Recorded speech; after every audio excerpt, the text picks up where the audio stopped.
자, 오늘은 우리가 민수기를 읽었는데요. 백성민자 헤아릴 숫자입니다.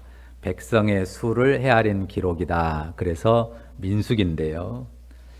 인구 통계에 관한 기록, 이것을 핵심으로 봐서 민수기라고 이름을 붙였습니다.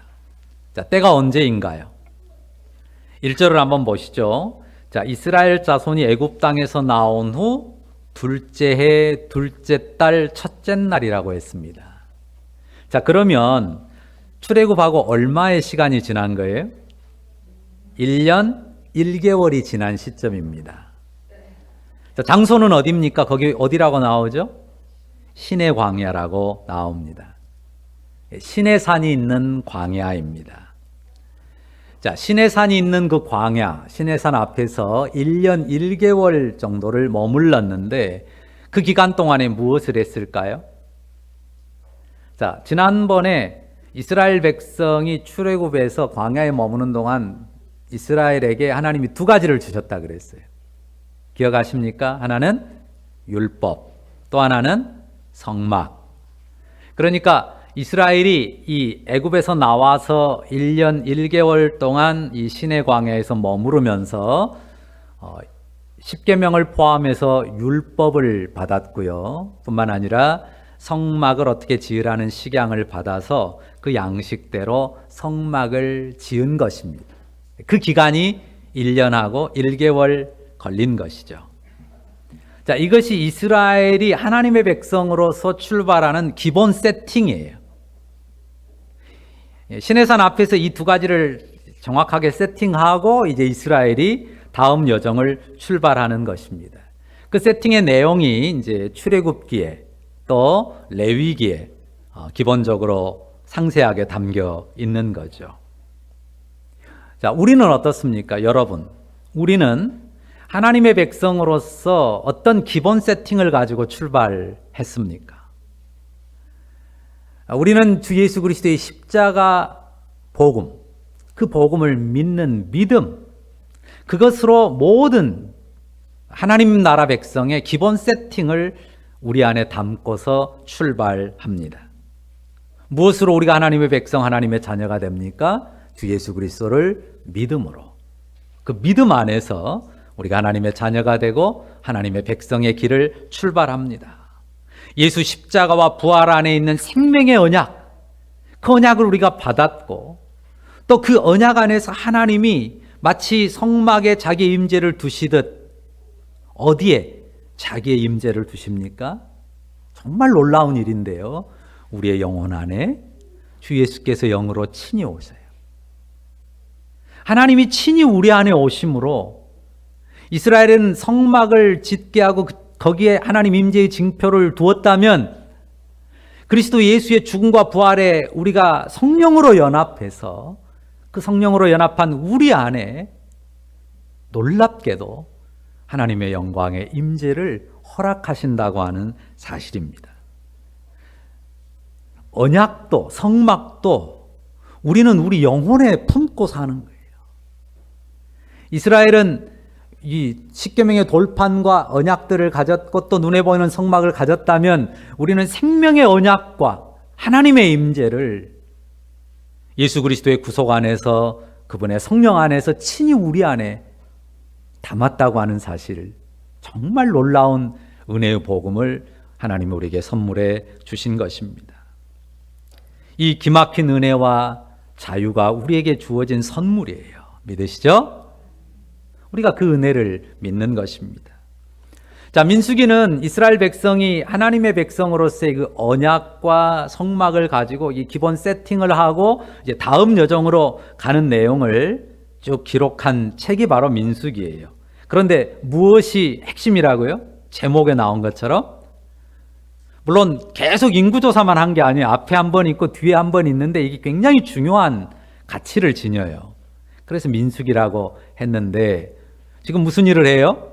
인구 조사를 합니다. 우리가 센서스라고 말하는 인구 조사를 해요. 3절을 보세요. 자, 몇 살 이하의 장정들을 헤아리도록 합니까?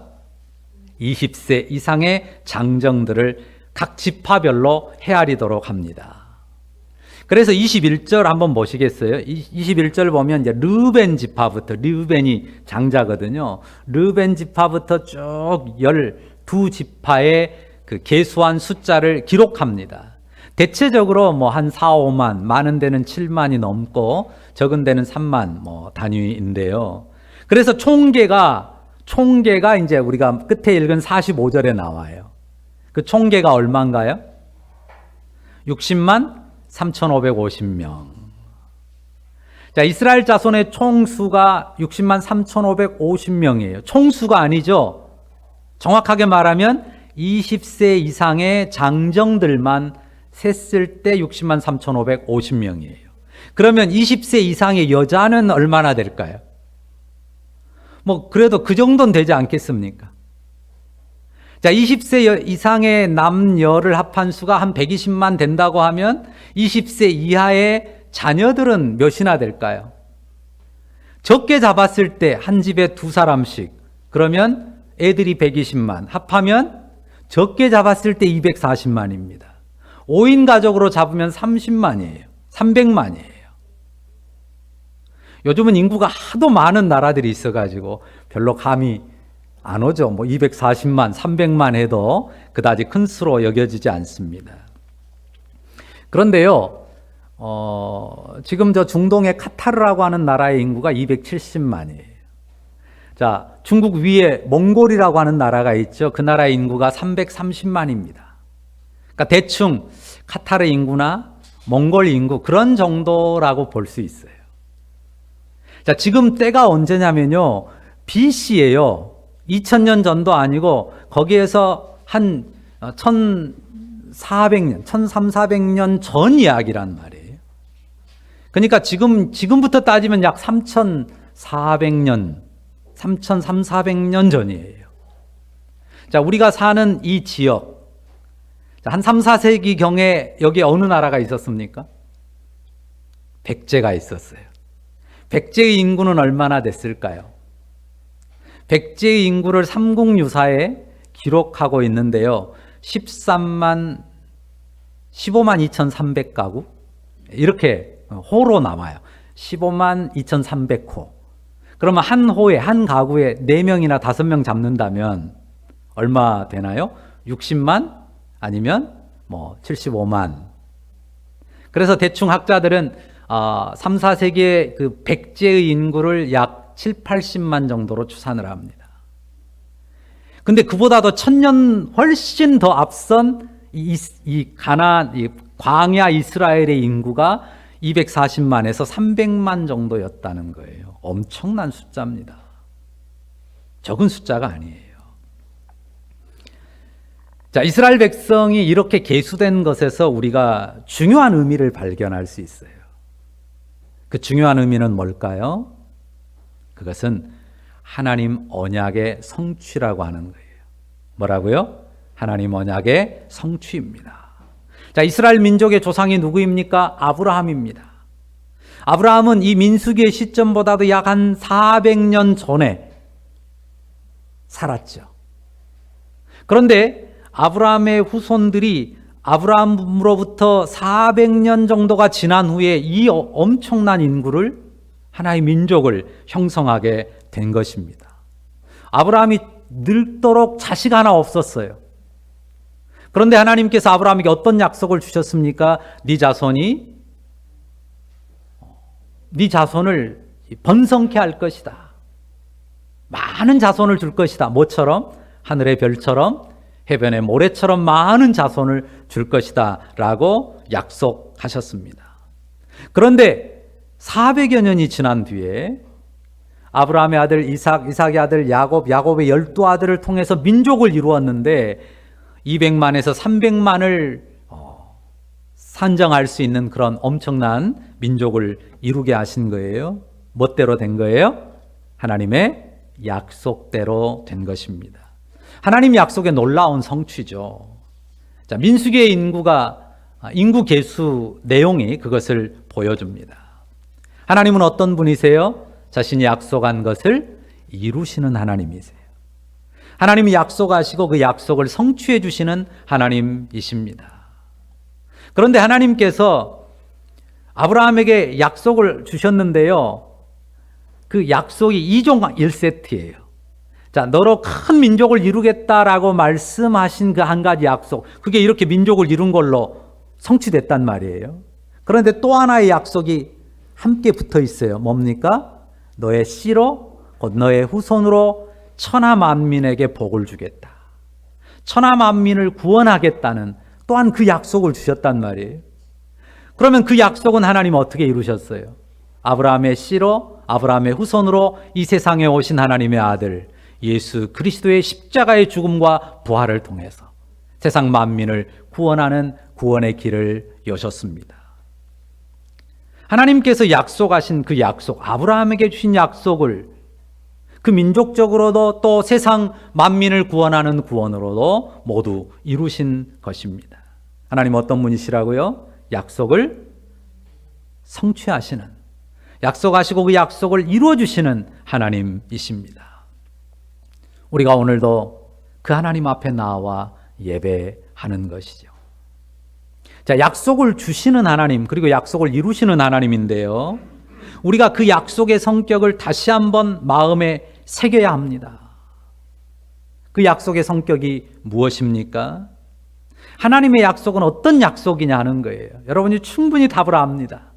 어떤 약속이에요? 은혜의 약속입니다. 아브라함에게 약속을 하나님이 은혜로 주셨어요. 아브라함이 뭔가 대단한 것을 하나님 앞에 드려서 약속을 받아낸 게 아니고 하나님이 아무 조건 없이 일방적으로 아브라함에게 찾아와서 약속을 주셨습니다. 하나님이 주신 약속은 은혜입니다. 은혜의 약속입니다. 은혜로 약속을 주셨고 은혜로 약속을 이루십니다. 전적으로 은혜입니다. 자, 이스라엘의 인구를 조사했는데요. 그 대단한 결과를 확인했단 말이죠. 그러면 어떤 생각을 하게 될까요? 와, 우리가 참 대단한 민족이구나. 우리가 참 대단한 것을 이뤘구나 하는 그런 자긍심 높일 수 있을까요? 물론 그것도 일부 가능합니다. 그런데 뭘 먼저 생각해야 돼요? 하나님이 일방적으로 주신 그 은혜를, 하나님이 그 은혜의 약속을 성취했구나. 아, 하나님 은혜구나. 그 은혜에 감사하는 마음. 그 은혜를 확인하면서 하나님이 약속이 놀랍게 성취된 것을 확인하면서 감사하는 마음을 갖는 것이 이스라엘 자손이 첫 번째로 하나님 앞에 가져야 될 태도라고 하는 것입니다.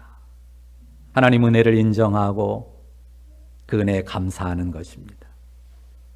하나님 은혜를 인정하고 하나님 은혜에 감사하는 것입니다. 은혜 아닌 것이 무엇이 있습니까? 우리의 삶을 한번 생각해 보세요. 은혜 아닌 게 무엇이 있습니까? 우리의 삶 전체가 은혜입니다. 우리가 호흡하는 공기, 한순간이라도 우리가 호흡하지 못하면 살 수 없잖아요. 그런데 우리가 호흡하는 공기, 따사로운 햇살, 그리고 우리가 먹는 음식, 입는 옷, 사는 집 다 은혜입니다. 은혜 아닌 게 무엇이 있습니까? 제가 오늘 아침에 말씀을 묵상하면서 다시 한번 묵상하면서 좀 생각한 게 있어요. 제가 제 몸의 뼈를 한번 생각해 봤어요. 그러니까 제가 신호를 좀 보내봤어요. 갈비 5번. 갈비뼈 4번하고 5번한테 신호를 한번 보내봤어요. 응답하라. 응답하라. 근데 응답이 안 오더라고요. 여러분 한번 지금 해보세요. 갈비뼈 몇 번 한번 신호를 보내보세요. 신호가 갑니까? 느껴집니까? 내 몸에 내 갈비뼈가 분명히 있는데도요, 전혀 못 느낍니다. 척추, 그것도 허리 디스크 5번, 허리 5번 디스크 한번 신호를 보내보세요. 신호가 오는 분들이 있어요. 4번, 5번. 안 보내도 지금 오고 있는 분들이 있죠. 허리가 안 좋은 분들, 나이 드신 분들은 허리는 느껴요. 그런데 허리든 우리 갈비뼈든 아니면 다른 어떤 부분들이든요, 우리가 전혀 못 느낍니다. 언제 느껴요? 아플 때 느껴요. 아프지 않을 때는요, 거기 그 뼈가 있는지도 모릅니다. 근데 그게 다 은혜로 우리에게 와 있는 선물들이란 말이에요. 그게 아프고 망가지고 나면 그때야 우리가 이런 놀라운 은혜가 선물이 내게 있었는데 내가 몰랐구나 깨닫잖아요. 우리의 눈, 코, 입 그리고 손, 발, 머리카락 하나 그 어느 것도 우리가 만든 게 없습니다.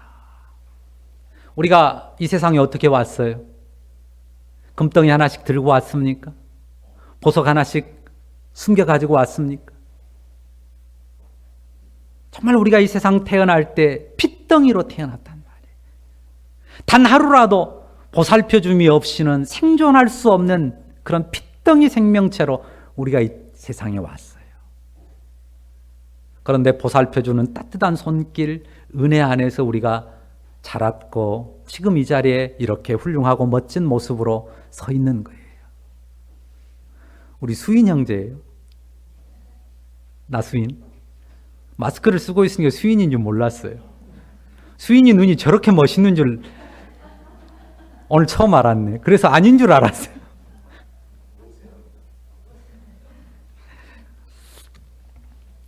자, 하나님 은혜로 그리고 부모님께 받은 은혜로 우리가 다 이렇게 멋진 사람들이 돼서 살아가고 있는 것입니다. 여러분이 정말 많은 걸 가졌어요. 정말 많은 걸 받아 가지고 있습니다. 온통 받은 사랑과 은혜로 지금껏 여기까지 살아왔습니다. 어떻습니까? 지금 여러분 손에 쥔 것 조금 되죠? 그래서 내가 이 정도는 됐네라는 그런 뭔가 자긍심이 있는 사람도 있어요. 그래도 참 내가 이만큼은 이뤘구나 라고 할 수 있습니다. 그런데 그 모든 것이 뭐라고요? 은혜예요. 은혜의 토대 위에, 은혜의 밑받침 위에 놓인 것들이지 나 혼자 이룬 건 아무것도 없습니다. 우리 삶에 무엇이 내가 혼자 이룬 게 있습니까? 인정하십니까? 이것을 인정해야 됩니다. 이 인정, 그래서 감사하다. 정말 하나님 은혜 감사하다. 부모님 은혜 감사하다. 나를 사랑해 준 이들의 그 사랑과 은혜 감사하다. 그 인정과 감사가 우리의 삶의 중심 토대가 돼야 돼요. 근데 늘 가득한 불평 속에 살아가는 사람들도 있습니다. 난 왜 없지? 내가 가진 건 왜 이렇게 적은 거야? 대체 난 뭐야? 이런 불평으로 살아가는 사람도 있습니다. 남과 비교해서 늘 작은 것, 못 가진 것 이런 것만 따지고 헤아리며 사는 사람 있습니다. 그거는 스스로 자기를 불행 속에 가두는 거예요. 어리석음입니다. 날씨가 갑자기 많이 추워졌잖아요. 이제 겨울을 향해서 점점 더 추워져 갈 텐데요. 그런데도요, 우리 마음속에서 은혜를 인정하고 감사하면요, 그 마음은요 따뜻해요.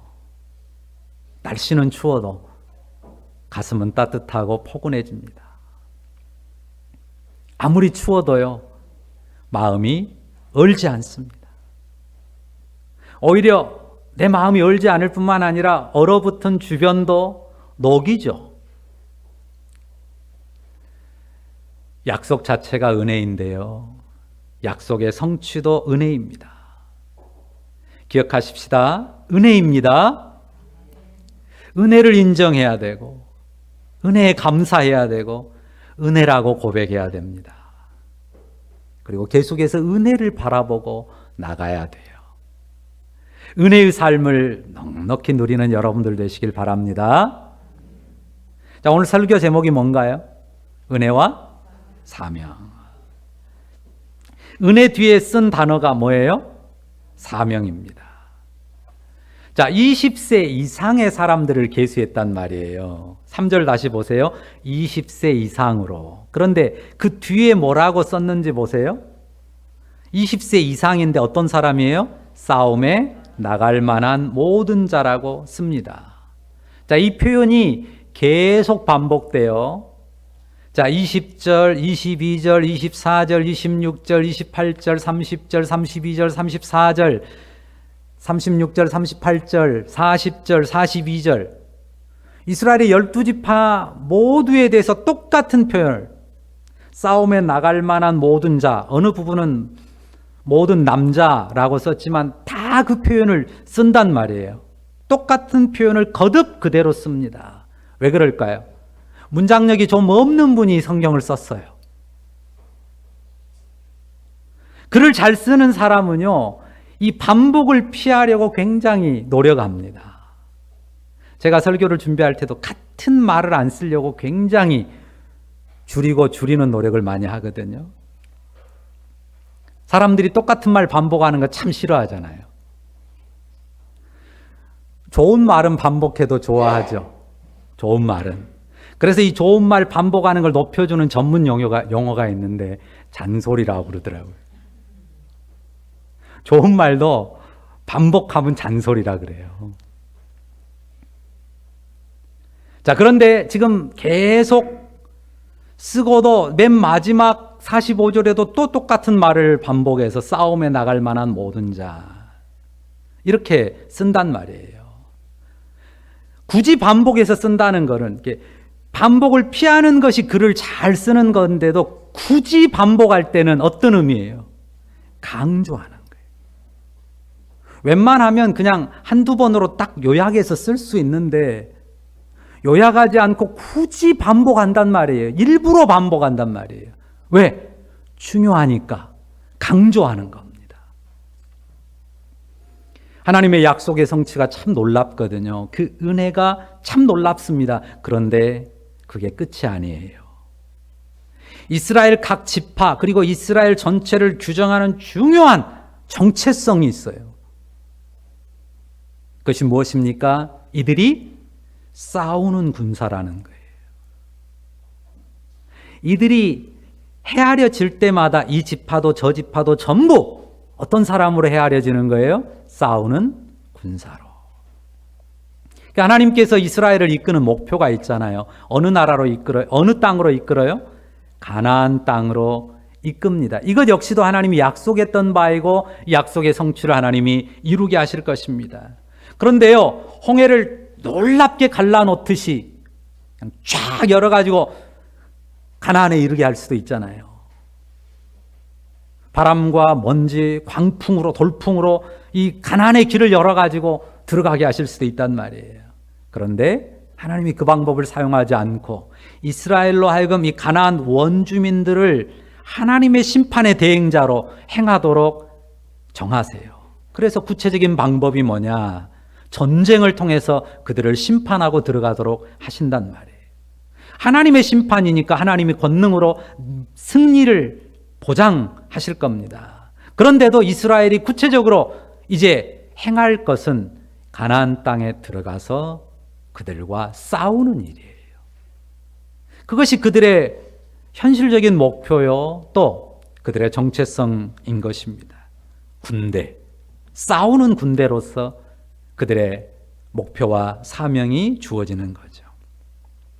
그냥 우리 숫자가 얼마인지 알아보자 라고 인구 센서스를 행하는 게 아니고요, 가나안 전쟁을 위한 군대를 계수하는 행위로서 인구를 계수한 것입니다. 자, 은혜라고 은혜임을 강조했습니다.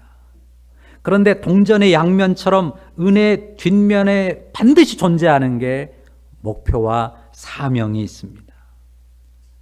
은혜만 있는 게 아니에요. 은혜 뒷면에 반드시 목표가 있고 사명이 있습니다. 그 목표에 도달하기 위한 싸움이 있습니다. 그게 사명인데요. 우리가 은혜에는 목표가 따르고 또한 사명이 병행된다는 것을 반드시 기억해야 됩니다. 우리가 주 예수님을 믿는 그 믿음을 통해서 구원의 은혜를 받지 않았습니까? 그 은혜에도 목표가 있어요. 그 은혜에 따르는 목표입니다. 뭘까요? 예수님을 믿는 백성으로 하늘의 구원의 백성이 되게 한 목표, 물론 여러 가지로 설명할 수 있지만 좀 현실적인 거 한 가지를 이야기하자면 예수님 닮음이에요. 그냥 아무렇게나 넌 천국 보내줄게 하는 구원이 아니에요. 예수 믿는 은혜로 구원을 받는단 말이죠.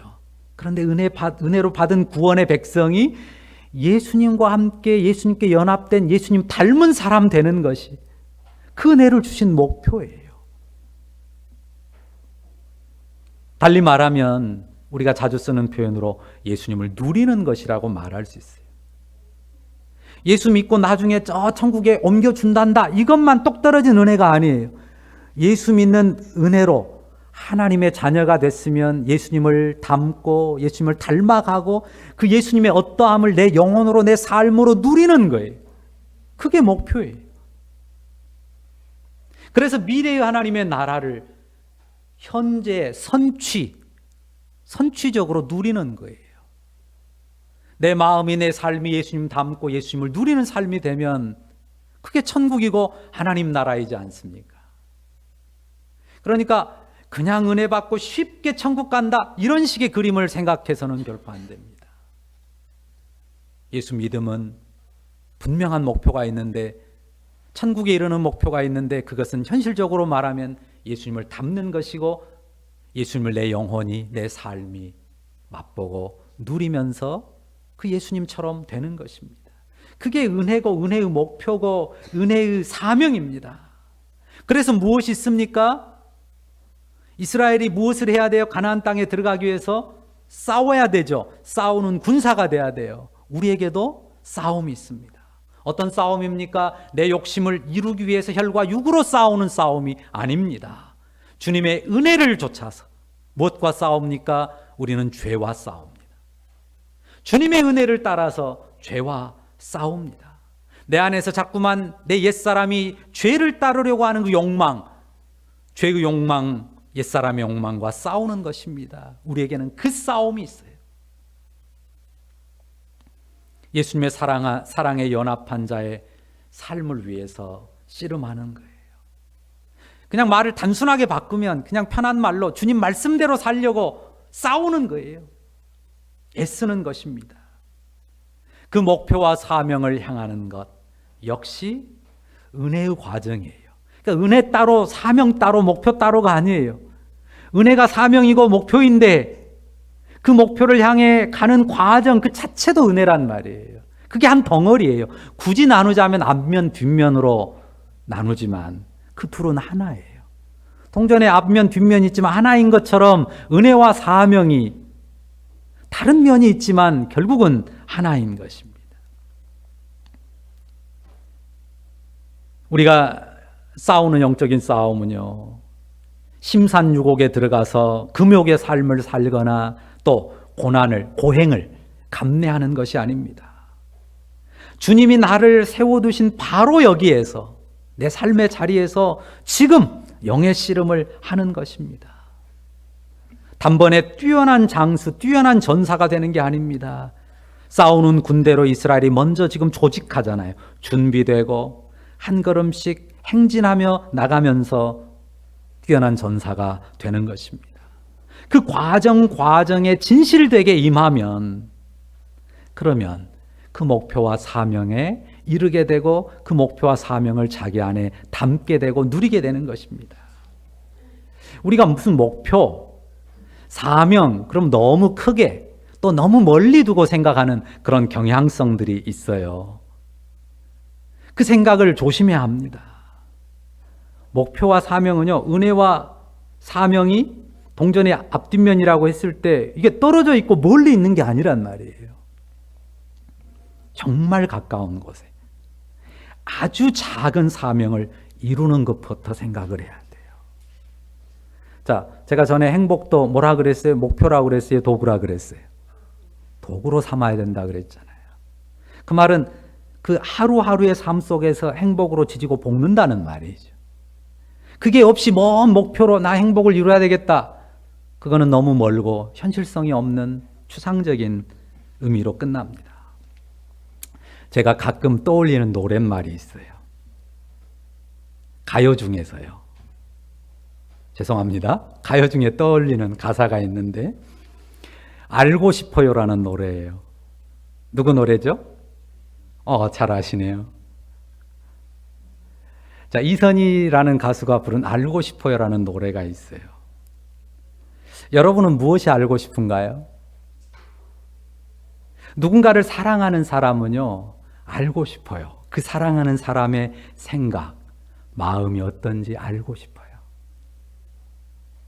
그러면서요, 그 2절에 이런 가사가 나와요. 바쁠 때 전화해도 내 목소리 반갑나요? 궁금한 거예요. 자기가 바쁠 때 내가 전화를 해도 내 목소리가 반가울까 궁금한 거예요. 왜 그래요? 사랑하니까. 뭘 바라는 거예요? 자기가 바쁠 때 전화해도 반갑게 받아주기를 원하는 거죠. 제 아내가 옛날에 그 노래를 좋아해서 사랑받기 원하는 사람의 마음이 여기 담겨 있구나 해서 제가 가끔 묵상을 합니다. 근데 젊을 때 연애 감정도 아니고요. 얼마나 반갑겠어요? 그래도 묵상한다니까요. 사랑은 그렇게 하는 거구나. 사랑하는 사람은 그걸 원하는구나. 그래서 자꾸 묵상하면서 노력을 해요. 내가 막 바쁠 때 전화가 와도 반가운 목소리 라고 하려고 하는데 잘 안 돼요. 이제 조금 되는 것 같아요. 이 나이 되니까 이제 좀 사는 법을 조금 배워가나 봐요. 잘 안 돼요. 내 가까운, 어떤 마음으로 제가 묵상을 하냐면요, 내가 내 가까운 사람, 내 가장 가까운 사람 하나 사랑하지 못하면서 누구를 내가 제대로 사랑한다고 할 수 있겠나? 누구에게 사랑을 가르치고 말할 수 있겠나? 그 생각을 하면서 잘 안 되지만 노력을 합니다. 그게 제 싸움이에요. 그러니까 제 싸움 하나를 지금 여러분에게 부끄럽지만 고백하는 거예요. 멀리 있는 게 아니란 말이에요. 너무 멀고 거창한 싸움을 우리가 생각한단 말이에요. 우리가 예수 닮음, 예수님의 마음을, 예수님이 말씀하신 그 하나님의 나라를 내 안에서 누리고 만들어가는 그 싸움이 저 멀리 아득한 곳에 저 거창한 어떤 이념 속에 있는 게 아닙니다. 목표와 사명은 너무 크고 멀리 있는 게 아닙니다. 정말 가까운 곳, 아주 작은 일부터 시작하고 거기서부터 다져가야 됩니다. 뭐부터 해야 될까요? 웃는 것부터 하세요. 뭐부터 하라고요? 웃는 것부터. 웃어보세요. 웃는 것부터 하셔야 돼요. 생각해 보세요. 나는 오늘 아침에 일어나서 지금까지 몇 번 웃었는가?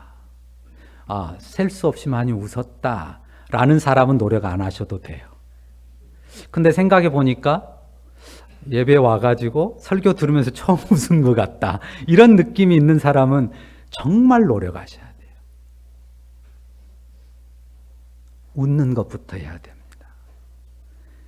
나는 내 옆 사람, 내 가장 가까운 배우자나 부모나 자녀에게 몇 번이나 내가 웃어주었는가? 주변 사람들에게 내가 웃는 얼굴로 말한 게 하루에 몇 번인가? 그것을 헤아리는 것부터 시작을 해야 됩니다. 그것을 구체적으로 세어보는 것부터 싸움이에요. 세보고 싶지 않거든요. 내 부족함이 드러날까 봐. 근데 내가 정말 웃는 얼굴로 내가 몇 번이나 말했지? 세어봐야 돼요.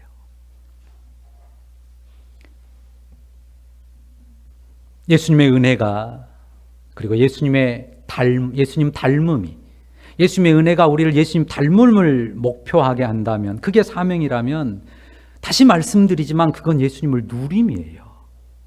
내가 예수님이 주신 은혜 안에서 그 은혜를 누림으로써 밝은 얼굴, 웃는 얼굴 나타내는 거거든요.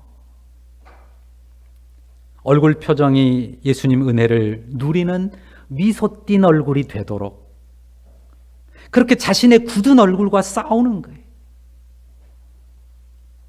어떤 말을 듣습니까? 사실요, 참 웃는 얼굴이 좋아요. 이 말을 별로 안 듣는 사람은요, 그 상대방이 나에 대해서 어떤 마음을 갖고 있다고 느껴야 되냐면요, 나는 안 웃는 굳은 얼굴의 사람이구나. 이렇게 남들에게 비치는구나. 이걸 아셔야 돼. 잘 웃는 사람은요, 아따, 웃는 얼굴이 참 좋아요. 라는 그런 말을 듣게 돼 있어요. 저는 좀 죄송한 이야기이긴 한데, 저는 한국 교회에 대해서 말하는 걸 참 조심스럽게 생각합니다. 교회들이 어떻고 뉴스에 나오고 신문에 나오는 SNS들에 퍼지는 그런 교회에 대한 부정적인 이야기들, 물론 세심하게 봅니다. 그러나 거기에 초점을 두지 않습니다.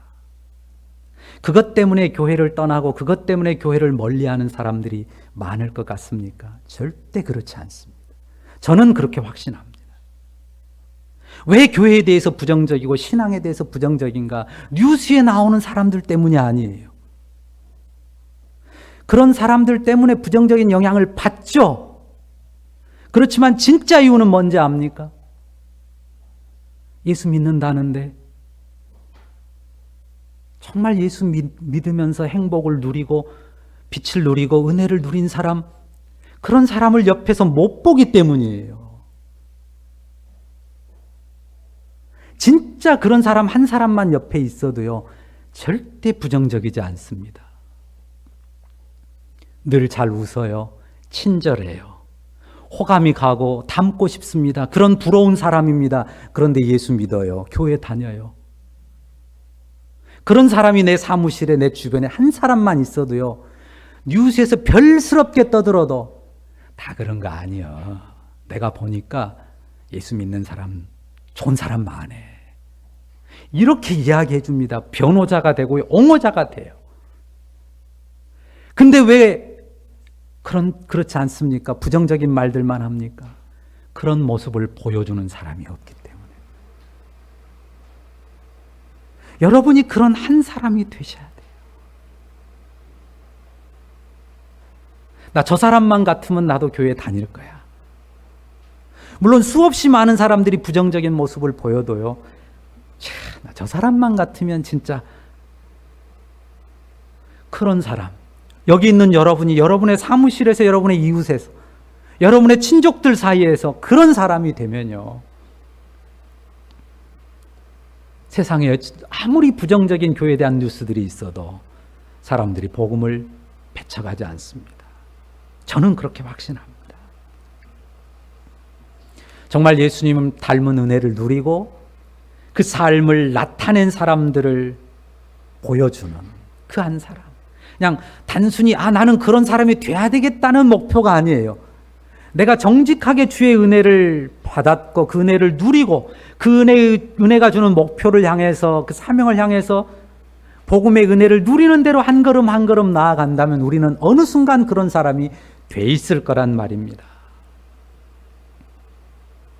오늘 하나님을 예배하는 우리 성도들 안에 그런 은혜와 감사가 가득하기를 바라고요.